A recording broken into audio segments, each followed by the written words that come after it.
Hola a todos. Bueno, a ver. Quiero primero, si me permitís, darle las gracias a María, que se me ha escondido porque me ha dicho, seguro que voy a llorar y no quiero que me veas porque si no voy a empezar a llorar yo también. ¿Por qué a María? Somos amigas desde hace muchísimos años y ella hace muchísimos años me dijo, tienes que dar una conferencia en lo que de verdad importa. Y así me lo estuvo diciendo durante muchos años. Y yo siempre decía, María, yo no estoy preparada todavía. No sabría ni por dónde empezar. Así que fueron pasando los años, me fueron pasando muchas cosas en mi vida. Y durante todos esos años me resonaba en la cabeza, un día voy a dar una conferencia en lo que de verdad importa. Y estoy aquí.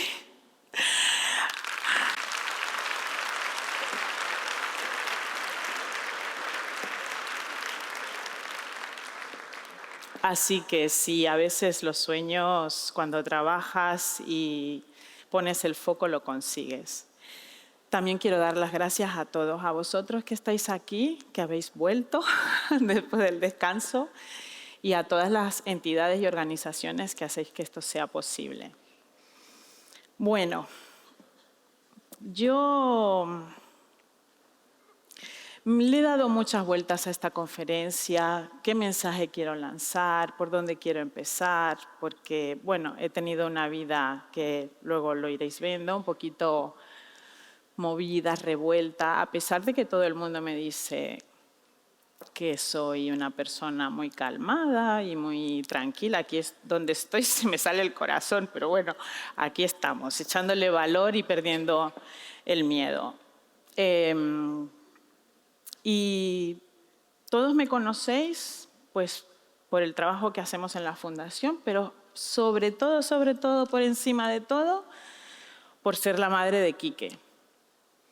Y durante muchos años, 18 que tiene ya Quique, yo he escuchado, eres una madre coraje, qué fortaleza, eres un ejemplo. Y cada vez que yo escuchaba esa frase pensaba, si supierais de dónde viene todo eso. Así que quiero que penséis en esto que os voy a comentar. Seguramente que si yo os dijera que levantarais la mano, las personas que habéis sufrido abuso sexual infantil, seguramente que muy pocos os atreveríais, o quizás ninguno.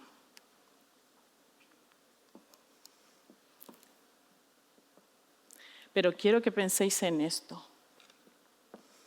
El silencio solo protege al agresor y callar el abuso no puede ser una opción. Así he estado yo muchos años. Hasta que un día dije, ¿cómo explicar cómo llegué a convertirme en la madre de Quique sin contar que durante muchos años fui forjando la personalidad que tengo ahora? Y quiero hablaros de Fabiola, de dónde viene y de cómo empecé este camino. Bueno, yo nací en Maracaibo, Venezuela, en una familia con muy pocos recursos económicos, muy pocos. Vivíamos como podíamos, éramos muchos, mi abuela era el pilar de la familia, mi abuela materna, y éramos un montón de primos. Mi madre tenía 7 hermanos, así que allí había de todo. Comía mejor el que llegaba primero, porque no había un momento de sentarnos todos a la mesa, a comer en familia. Allí era tonto el último. Y bueno, si algo puedo sacar en positivo de esos inicios de vida en los que tienes que agudizar el sentido de la supervivencia, es esa herramienta. Comprendí que yo me tenía a mí y que me tenía que proteger y darme todo aquello que el entorno no me estaba dando en ese momento. Antes ha salido en uno de los vídeos, que por cierto, quiero pedir disculpas por la calidad del material, porque claro, entonces no teníamos móviles y mis padres hacían fotos con Polaroid, que no sé si sabéis lo que es, pero bueno, buscarlo en Google. Y he podido rescatar algunas fotos, muchas mudanzas, muchas cosas, pues he perdido mucho material por el camino. Pero bueno, he podido rescatar esto. Dentro de estas fotos hay un niño, que es un primo, ahora ya es un hombre, que se está bañando en una, no sé cómo se llama aquí, en una palancana, en un barreño. Eso es porque donde vivíamos, en casa de mi abuela, pues no llegaba el agua en las tuberías. Teníamos que recogerla por la noche cuando nos decían que iba a llegar el agua, entonces pues llenábamos todos los cubos que podíamos. Y era un súper lujo poder disfrutar de coger ese barreño que a lo mejor tenía, no sé, 30 o 40 centímetros de profundidad y podernos bañar ahí. Entonces, bueno, quería que visualizarais hasta qué punto a veces hay realidades que son muy complicadas, pero que no nos paran, que nos hacen seguir. Mucha gente piensa que yo vengo de una familia con dinero porque dicen que hablo bien, que soy incluso sofisticada. Nada más lejos de la realidad, porque yo todo esto lo fui aprendiendo por el camino, con ese instinto de supervivencia que fui desarrollando a lo largo de mi vida. Y por eso siempre digo que no importa de dónde vengas, sino hacia dónde te diriges. Como lo he hecho yo hoy, yo he visualizado muchísimas veces este momento. Estar aquí hablando para vosotros. Y ahora lo he conseguido. Entro en materia, es la parte más difícil para mí, como podéis comprender. Es la etapa más dura, pero he entendido que es súper necesario hablar de ello, derribar muros de silencio, derribar tabús, porque esto se calla, porque las familias callan, porque hay vergüenza, porque hay miedo, porque hay culpa. Y yo os quiero hablar de esa niña. Esa niña de la que yo me disocié absolutamente durante muchísimos años. A los 5 años, producto de una tragedia familiar, mi abuelo paterno iba con su familia en el coche y tuvo un gravísimo accidente en el que perdió la vida. Y bueno, de esos 3 hermanos que iban en el coche, uno de ellos lo trajeron a casa de mi abuela, porque los otros estaban más graves y estaban todos en el hospital. Esa noche, como ya os he dicho, vivíamos en una casa pequeña, hacíamos lo que podíamos, incluso dormíamos en hamacas y bueno. Como yo era la niña, pues que duerma con el tío. Esto me ha costado muchísimas horas de terapia y mucho esfuerzo porque si algo tenía claro cuando empecé la terapia es que quería entender. Y quería sanar, quería sentir alivio, utilizar ese dolor para aprender sobre mí. Y esa noche a pesar de que he hecho terapia para recordar con exactitud lo que había sucedido, lo he bloqueado tanto y lo he metido tanto en el fondo de mi inconsciente que solo recuerdo algunos detalles. Recuerdo oscuridad. Recuerdo una mano que cogía la mía y la llevaba a sus partes. Y recuerdo confusión. Recuerdo que no entendía absolutamente nada de lo que estaba pasando porque tenía 5 años. No puedes saber. Quizás ahora algunos niños tienen más información porque las tecnologías a veces sirven para bien, pero en otras no son tan buenas. Pero entonces yo no entendía absolutamente nada de lo que estaba pasando. Y pensé, si me quedo quieta y hago como que estoy dormida, va a ser como si no hubiese pasado nada. Y así hice.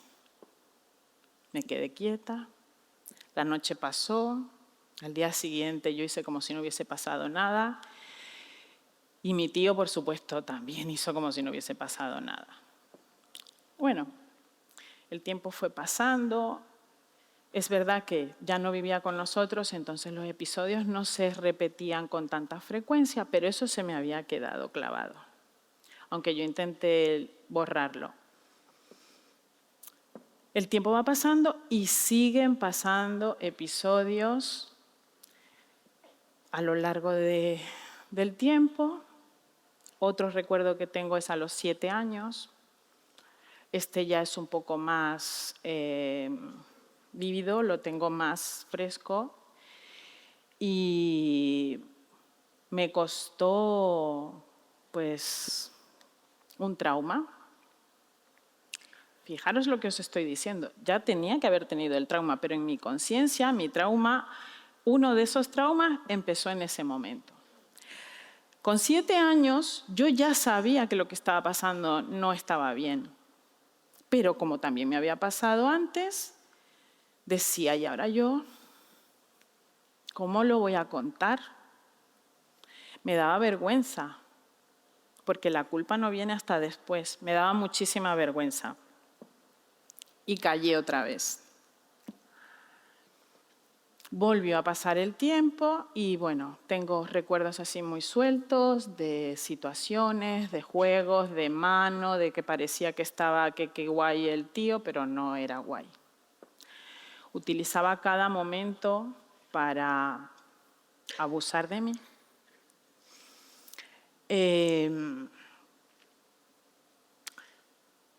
Yo, como os digo, enterré todo esto en lo más profundo de mi ser, pero llega la adolescencia. Y cuando llega la adolescencia, empiezo a sentir por otros chicos, ¿no?, que me gustaban, porque ya me estaba empezando a mí las hormonas a funcionar. Y entonces entendí que ese juego que yo tenía con este tío no era sano, porque lo que yo sentía de forma natural y espontánea por un igual era muchísimo más bonito. Desesperada un poco por esa situación en la que sentía que tenía, y ahora sí, mucha culpa, porque lo había permitido durante 10 años, decidí hablar. No me atreví a mis padres, pero sí se lo dije a una de mis primas, prima hermana. Yo os hablo todo el rato de la familia de mi madre. Este tío es familia de mi padre, para que podáis entender un poco cuando me refiero a la familia.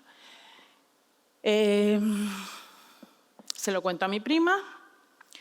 Obviamente mi prima se lo dice a su madre, hermana de mi madre, o sea, mi tía.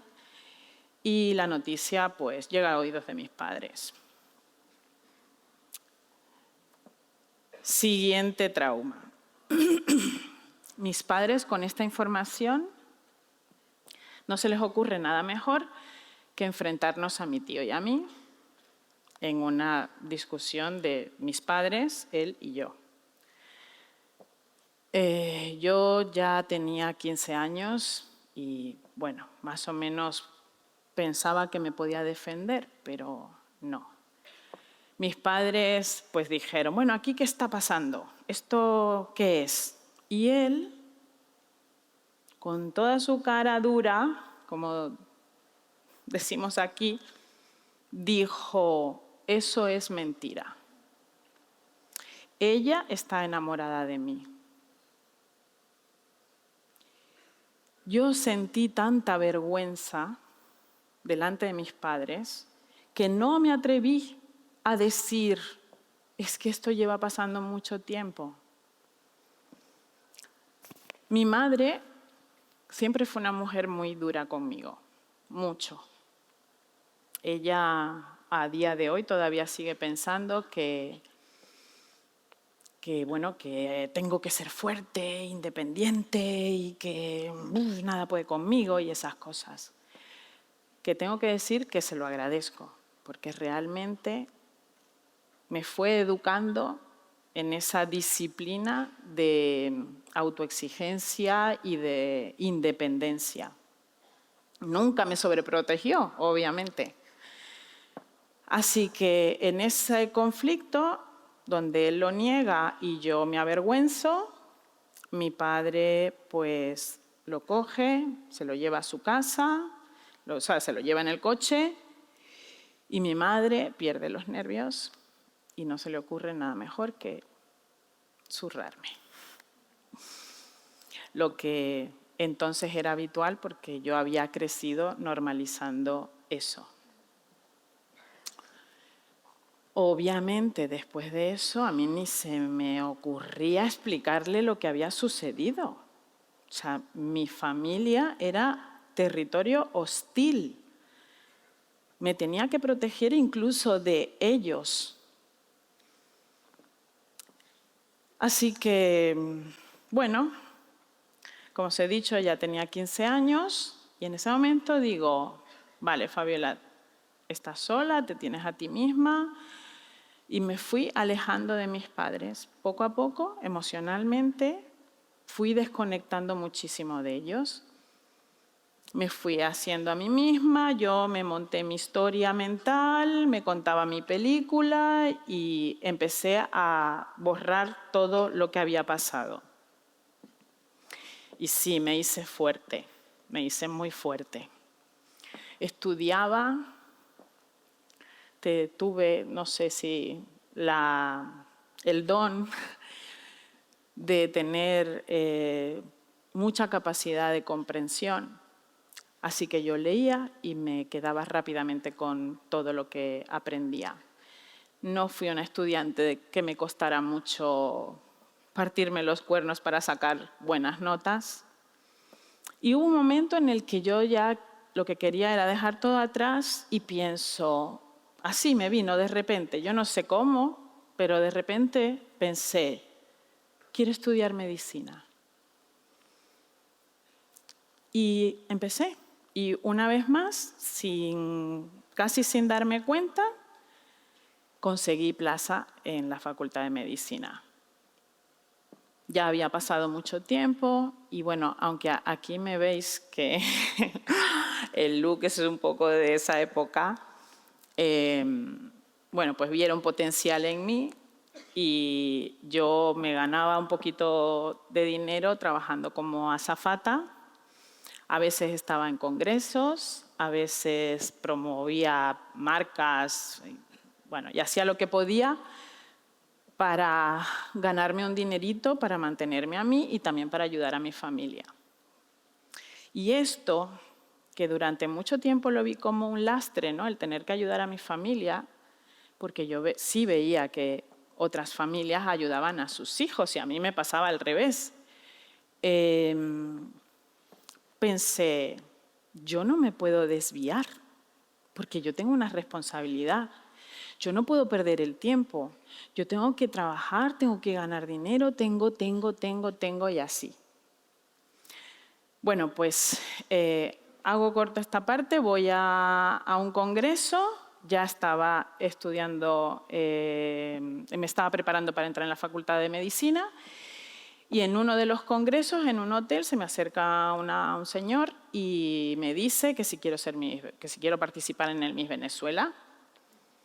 Obviamente yo con la trayectoria que tenía, pues de experiencias negativas con los chicos, no me fié ni un pelo. O sea, que el tipo me dio la tarjeta y me dijo, llámame, te voy a presentar para el Miss Venezuela. Y yo, tururú. No.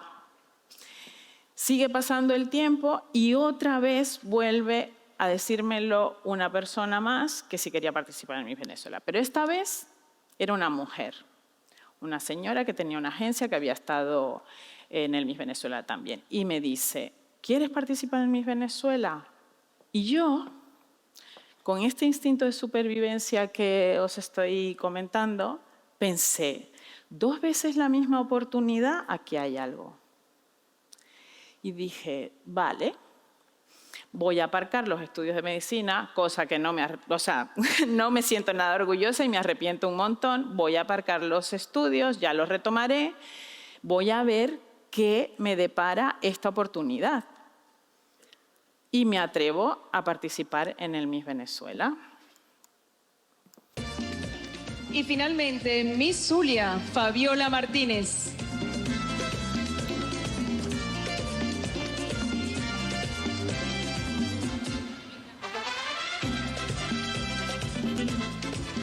Estatura 1,76, medidas 90, 60, 90.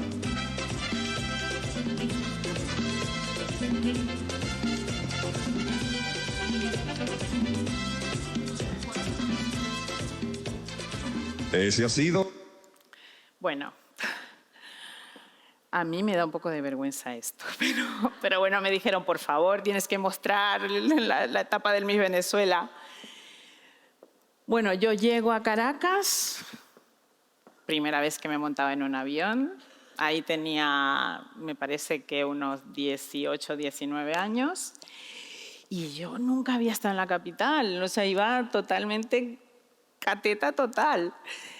Y todo me parecía increíble. Entonces, yo viví mi experiencia en el Miss Venezuela casi como un juego de muñecas, pero jamás me visualicé ganando el concurso ni con expectativas de ser Miss. No era lo que a mí me iba. Pero era una oportunidad y yo dije, pues la voy a aprovechar porque seguro que aquí hay algo. Efectivamente, termina el Miss Venezuela. Bueno, en medio de esto tengo que contar que mientras tanto yo tenía una relación bastante complicada con mis parejas, porque producto de todo esto que yo había vivido y que había enterrado inconscientemente, siempre tenía relaciones muy complicadas. Lo que ahora llamáis los jóvenes el tóxico, ¿no? Pues sí. Yo me voy al Miss Venezuela con una pareja muy tóxica, que, bueno, incluso en un momento determinado de la relación intentó agredirme, o sea, pegarme, pero yo me acordaba de todo lo que había vivido y esto lo cuento para que os deis cuenta de una cosa. Todo en la vida tiene 2 vertientes. Yo podía haberme quedado en el victimismo y dejar que ese chico me pegara, porque quizás podía pensar que yo me lo merecía, pero también podía decir que no, hombre, que yo he pasado por muchas cosas y tú no me vas a joder la vida. Y eso hice, me defendí.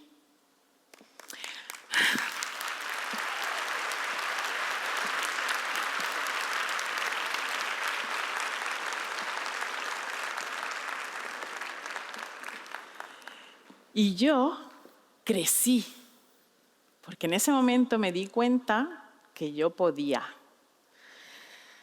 Bueno, termino esta relación Me vuelvo a Maracaibo porque yo no tenía a nadie en Caracas y siento que he perdido el tiempo, que era un fracaso, que había dejado la medicina, que lo que había decidido no me estaba llevando a ningún lado y que era una chorrada. Pero me llaman por teléfono, una agencia de modelos, y me dice, oye, Fabiola, mira, te hemos visto en el Miss Venezuela, nos encantas, nos gustaría representarte. Y yo, claro, digo, mira, es que yo no tengo dinero, o sea, yo no me puedo mantener en Caracas, yo seguía viviendo en casa de mi abuela, toda mi familia. Digo, yo no puedo mantenerme allí, no te preocupes. La verdad es que esta persona, Mariela Centenos, fue una mujer que para mí fue casi como esa madre que no me protegió. Mariela me mandó a hacer un book, hicimos las fotos, me presentaba a todo el mundo, siempre me proponía para trabajos y así poquito a poco empecé a trabajar. Me presenta un fotógrafo español que iba de vez en cuando, mitad español, mitad venezolano, y él iba de vez en cuando a ver a su familia y aprovechaba para hacer trabajos. Me hace fotos para mi book, nos conocemos y me dice, me encantas, voy a ver si cada vez que me propongan hacer un catálogo, te voy a proponer y así trabajamos juntos. Perfecto, yo encantada, claro. En ese proceso empiezo a trabajar como modelo en Caracas. Y bueno, esta imagen que estáis viendo ahí es parte de esa trayectoria que luego me ha llevado a muchos otros sitios maravillosos que os contaré. En este catálogo pues conozco a un gran amigo, Raúl, diseñador, que hacía esos catálogos, esos bañadores. Y bueno, empiezo a ganar dinero, ayudo a mi familia y este fotógrafo me dice, ¿por qué no te vienes a España conmigo y pruebas en las agencias de allí a ver qué pasa?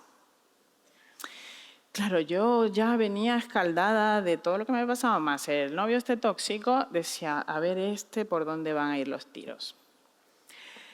Él era una persona maravillosa, súper empático, dulce, maravilloso.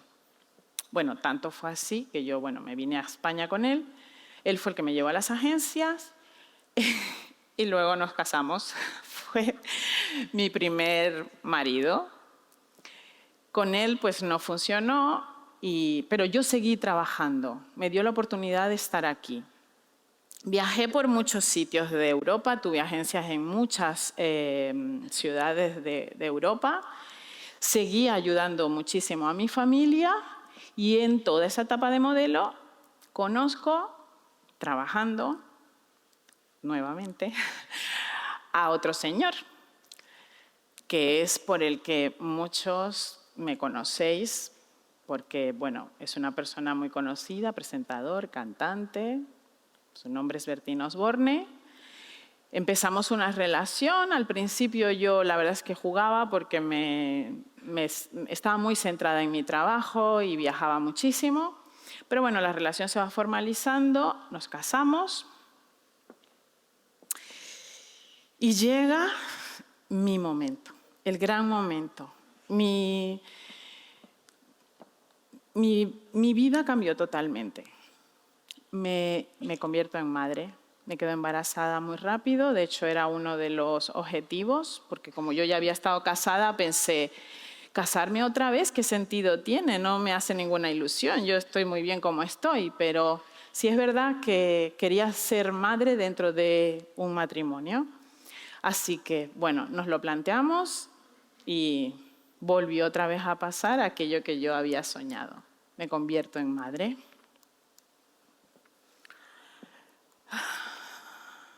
Con este voy a llorar seguro.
La maternidad me transformó.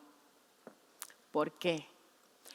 Pues porque yo lo tenía todo en ese momento. Era una mujer felizmente casada, con un señor maravilloso, con una carrera, con un montón de cosas. Y además me quedo embarazada pronto y además es un niño. Y entonces yo estaba pletórica.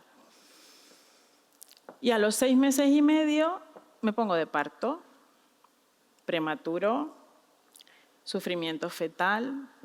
Había cogido una bacteria que se llama listeria y que me provocó pues, una septicemia que afectaba al niño. Y bueno, fue una cesárea de urgencias, de vida o muerte. De hecho, mi madre, que estaba ahí en ese momento, me dice que veía a Bertín cómo caminaba de un lado a otro y que desde fuera se escuchaba, se nos va, se nos va, se nos va. Y no sabía si era el bebé, si era yo. O sea, fueron momentos muy, muy duros. Bueno, finalmente aquí que le estabilizan la vida, pero queda con una lesión cerebral severa. Nos dijeron, no va a hablar, no va a caminar, no os va a reconocer y probablemente fallezca a los 2 años, porque sus probabilidades de vida son muy pocas. Y yo al principio, pues me flagelé. Yo al principio, ¿por qué? Y quise mal, y por qué a mí, y por qué yo. Y entonces me acordaba de todas las cosas malas que había hecho, y yo decía, Dios me está castigando. Lo pasé mal. Es verdad que en ese momento, pues, el que era mi compañero, Bertín, estuvo a la altura y siempre me decía, no te preocupes, no pasa nada, va a ser el niño más feliz del mundo. Eso me quitaba mucha presión. Pero hubo un momento de inflexión en el que yo dije, basta. Preguntarte por qué no va a ser que nazca a los 9 meses y que sea ese niño que tú creaste en tus expectativas. Esto no va de ti, Fabiola. Yo os hablo así porque yo me hablo así, que quiero que eso también lo tengáis en cuenta, la vocecita que tenemos aquí, lo que nos dice. Y yo la he utilizado siempre para que me empuje, me ayude. Y en ese momento, cuando me di cuenta que no se trataba de mí, sino de esa criatura que estaba llena de cables, intentando sobrevivir como fuese, entendí que tenía que avanzar. Eso es alergia seguro.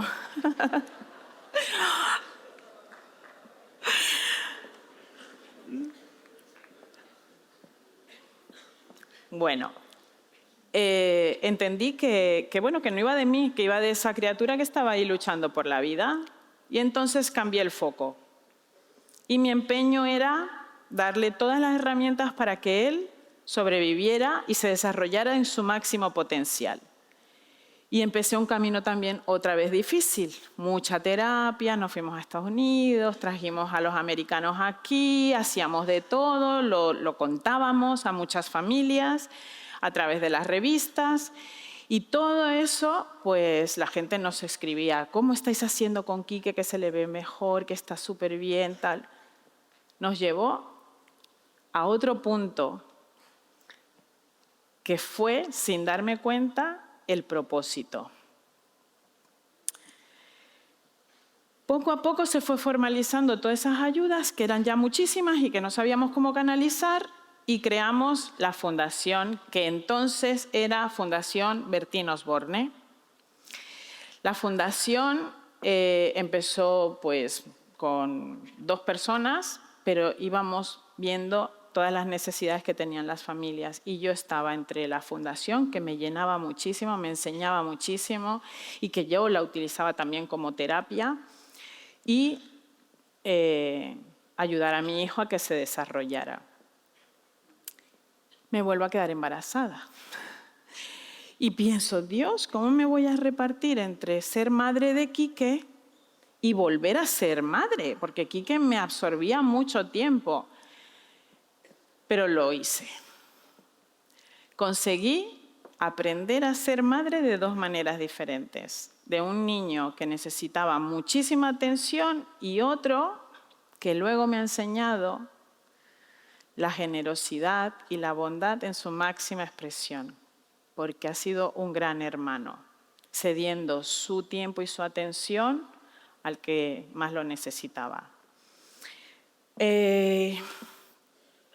La fundación siguió creciendo, yo seguí evolucionando como madre, empecé a cumplir sueños, a ver la discapacidad de otra manera, porque también tengo que decir que yo, que venía del mundo del modeleo superficial y todo esto, yo no veía la discapacidad.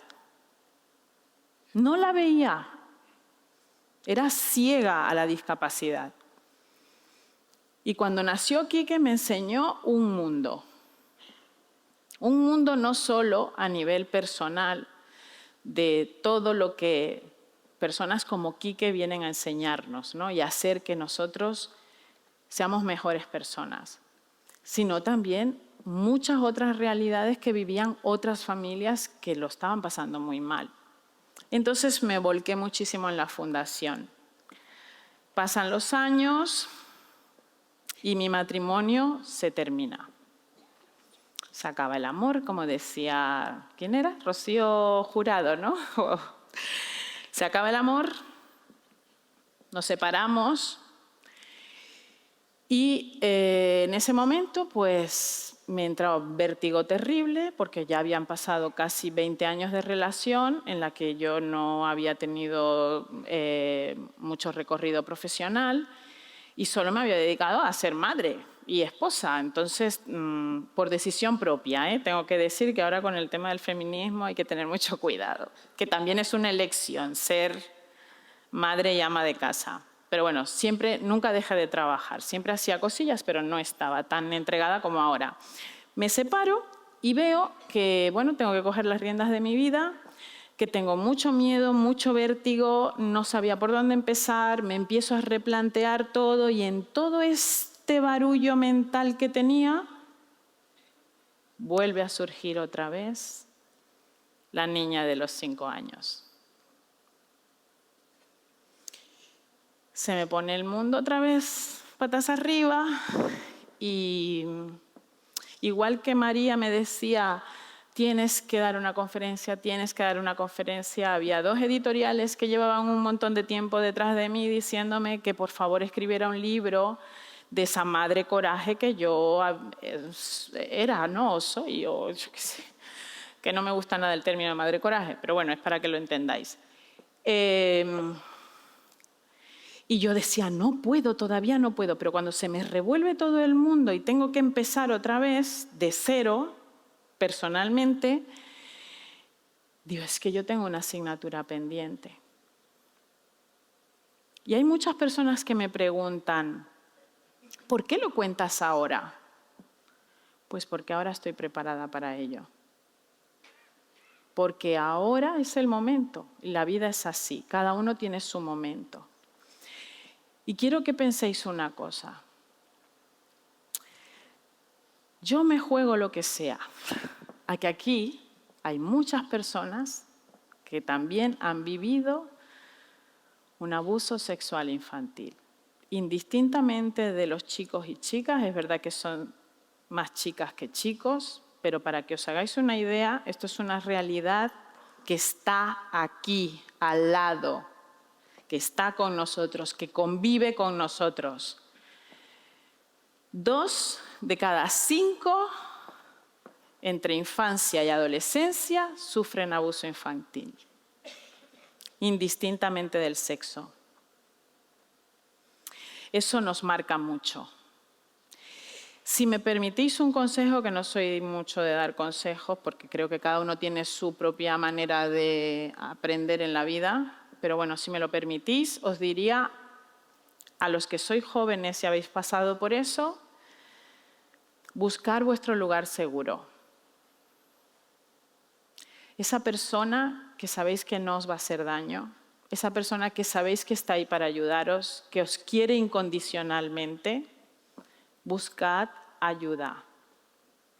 A los padres y madres que tenéis hijos pequeños o adolescentes, siempre, siempre, siempre damos señales. No deis las cosas por hecho, no las paséis desapercibidas. Si tu hijo es extrovertido, alegre, le gusta el fútbol y hace un montón de actividades y de repente deja de hacerlo, ahí pasa algo. Si vuestra hija es muy sociable y también practica deporte y le encanta ser activa y deja de serlo y se encierra en sí misma y en su habitación y no, ahí pasa algo. No tiene que ser necesariamente un abuso sexual, pero hay diferentes tipos de abuso y esto incluye también el bullying. Yo no lo hice sola. Yo primero me planteé qué coño voy a hacer. ¿Por qué no me siento bien? Ahora que tengo las riendas de mi vida, ¿por qué no estoy bien? ¿Qué me pasa? Y una vez más volví a llamar a mi querida amiga María Franco y le dije, María, he visto en una de tus ponencias a Marian Rojas Estapé y escuché una charla que ella dio hablando de abuso sexual infantil, que fue su primera etapa de trabajo donde se empezó a desarrollar. Y dije, ella es la persona, yo quiero que ella me escuche y que conozca mi historia. Y busqué ayuda profesional. Cuando yo llegué al despacho de Marian, ella veía a una señora mediática, estupenda, que tenía 2 hijos, que era una madre maravillosa, lo que ve la mayoría de la gente por fuera. Pero cuando yo le empecé a contar todas las cosas, me dijo, ¿y todo esto lo has hecho sin ayuda? Es increíble que no estés loca, mal, que no estés mal. Y yo le dije, bueno, me he ayudado a mí misma, me he tenido a mí. Y esa es la parte que más le agradezco a mi madre, que me haya enseñado a ser fuerte, porque eso me ha salvado de muchos problemas. Bueno, en resumen, retomo la propuesta de la editorial de hacer un libro y empiezo a volcar toda esa historia que yo vivía en cada sesión con la psiquiatra, la volcaba, porque sí es psiquiatra, no es psicóloga. No hay que tener miedo de decir que vamos al psiquiatra porque no pasa nada y hay muchas cosas que podemos sanar con los profesionales.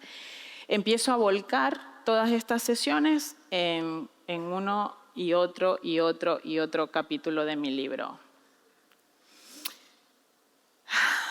Ha sido un largo viaje, me he sentido muchas veces perdida, revuelta y otras veces sentía muchísima satisfacción y orgullo por una vez más recomponer mi camino, ir hacia donde yo he querido ir, ser dueña de mi vida, porque no somos lo que nos pasa, eso no nos define. Lo que nos define es qué hacemos con lo que nos pasa. Y esto lo habréis escuchado un montón de veces. Es verdad. Si nos quedamos en la pena y en el victimismo, es muy difícil levantar cabeza. Pero si decimos, vale, ok, me ha pasado esto, pero ¿qué hago con este dolor? Cuando le damos un propósito, un para qué, todo nos cambia. Y eso nos da fuerza, porque ayudar a los demás nos da fuerza. Y eso es lo que yo he hecho. He escrito este libro abriéndome el corazón al máximo. Todavía estoy en proceso, que esto no es de escribo un libro y me curo, me sano. Todavía hay muchas taritas que tengo que arreglar, pero estoy en ello. Porque yo quiero sentirme orgullosa de la persona que soy y en lo que me he convertido. Y creo que poniendo el foco en ser un poquito mejor para mí, de una forma indirecta también lo estoy siendo para los demás. Soy mejor madre de lo que fue mi madre, soy mejor amiga y soy mi mejor escudo de protección. Quizás no, si me decís, ¿qué es todo lo que tú quieres en la vida? Pues no te sabría decir lo que sí quiero, pero lo que tengo clarísimo es lo que no quiero. Y muchas veces solo con eso ya ganamos mucho. Desde que escribí el libro y empecé la promoción, he empezado a recibir muchísimos mensajes por las redes sociales. Muchos.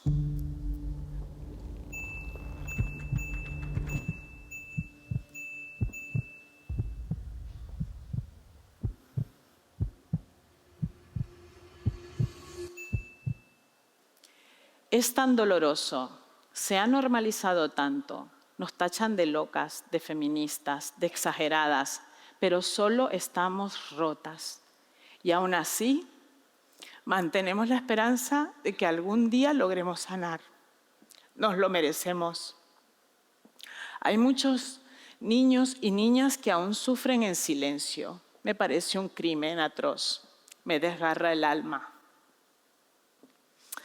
Esto lo ha escrito una chica que conocí en Tenerife, que ha tenido una historia durísima, que ha intentado suicidarse 7 veces. Pero hoy está luchando y quiere levantar la voz. Y me escuchó y dijo, yo también quiero, basta.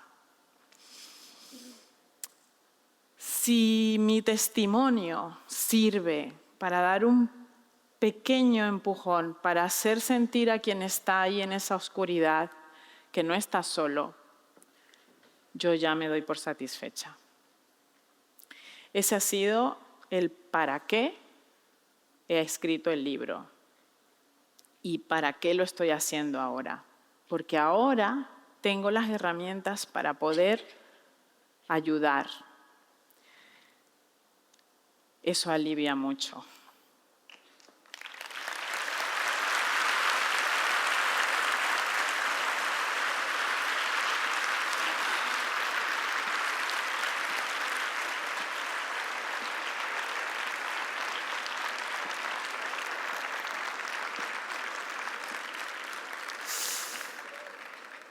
Y ya para terminar, que me he pasado de tiempo un montón, María, lo siento, yo pensaba que no iba a poder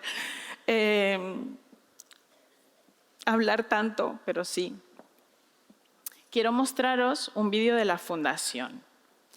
La Fundación ha sido un salvavidas para mí. Cuando yo pensaba que el abuso no estaba porque lo tenía ahí aparcado, toda mi fuerza y toda mi energía la volqué en la Fundación.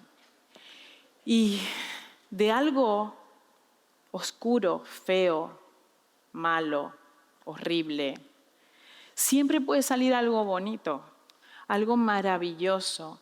Y de verdad que hacer cosas por los demás, ya lo dijo Nino, también estaba en el mensaje de Eva, ayudar a los demás, mirarnos a nosotros, compartir, relacionarnos,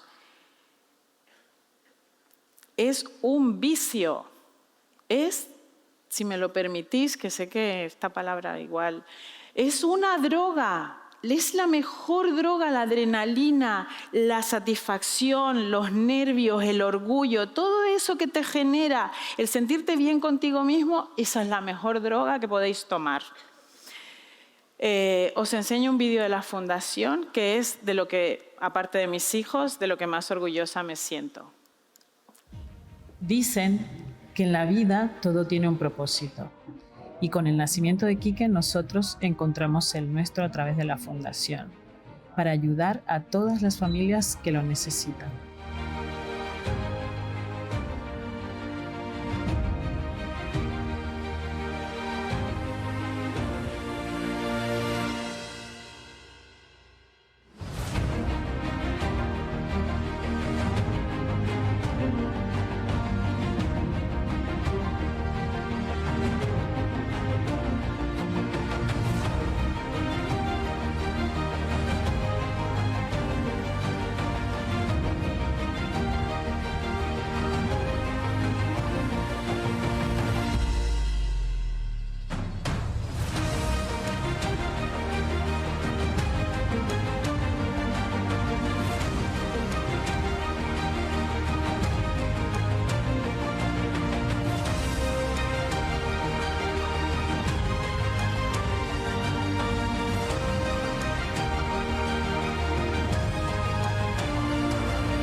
No podía tener mejor equipo. No me lo esperaba.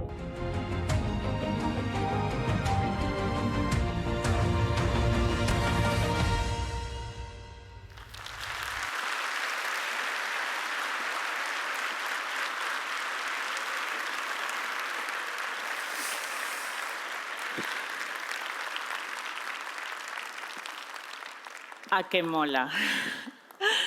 Mola. Y ahora quiero que penséis en esa niña que se bañaba en un barreño y que no tenía muchas veces todo lo que un niño podía tener. He conseguido todo esto. Cada dificultad ha sido una oportunidad para crecer, para superarme, para coger fuerzas y para ser quien soy.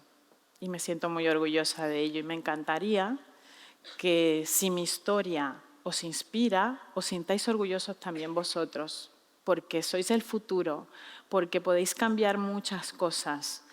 Y aunque en algunos momentos hablemos lenguajes distintos, yo sé que esto y esto lo reconocéis.